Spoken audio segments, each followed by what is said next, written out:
Du matériel high-tech à 4000 mètres et des conditions climatiques très difficiles, mais pas de quoi décourager la cordée de géomètres experts partis cet été à l'assaut du massif des Écrins pour en établir la première mesure centimétrique.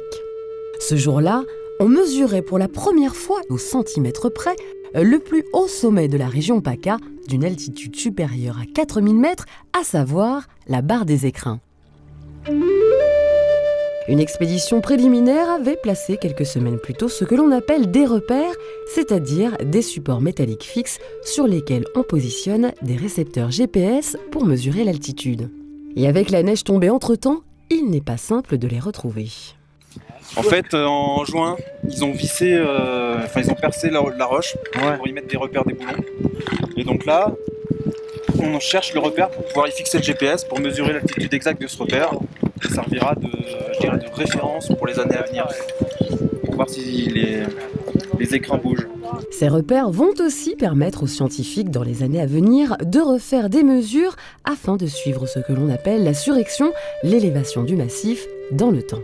Car une fois le GPS positionné sur ce repère et connecté au réseau satellitaire, le récepteur permet de recueillir les coordonnées de géopositionnement du point, latitude, longitude et altitude, et ce bien sûr au centimètre près.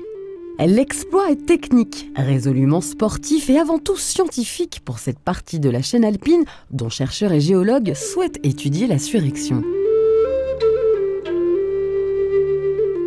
L'objectif, c'est d'avoir une donnée pour permettre aux scientifiques d'avoir une donnée de base à un instant T0, et ensuite nous sommes engagés effectivement à remonter régulièrement au sommet, à ces trois sommets, et à aller remesurer ces trois repères fixes que nous avons préalablement préimplantés il y a environ 2 mois. Ensuite, effectivement, nous retournerons régulièrement mesurer ces points.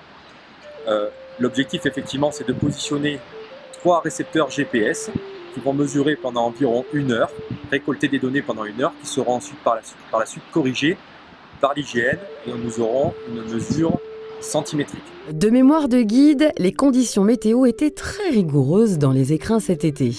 Pourtant, la quinzaine de géomètres, guides de haute montagne et techniciens, a pu gravir le massif pour en établir cette mesure centimétrique. Il faut savoir que quand on vient en fin de printemps, début d'été, on n'a pas toute cette glace bleu vive qui est apparente.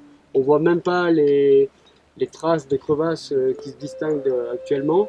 Donc c'est vrai qu'on voit qu'en l'espace de 2 mois, même avec toutes les intempéries qu'il y a eu du moment de cet été, on voit quand même que ça évolue beaucoup et que les risques sont là et on les a à portée de vue, quoi. Actuellement, donc on voit que c'est très très plâtré, la barre des Écrins. C'est encore suite aux dernières intempéries qu'il y a eu la veille et le mois de juillet qui a été très très maussade. Mais à cette altitude, pas le choix, l'été reste la seule période praticable pour l'ascension.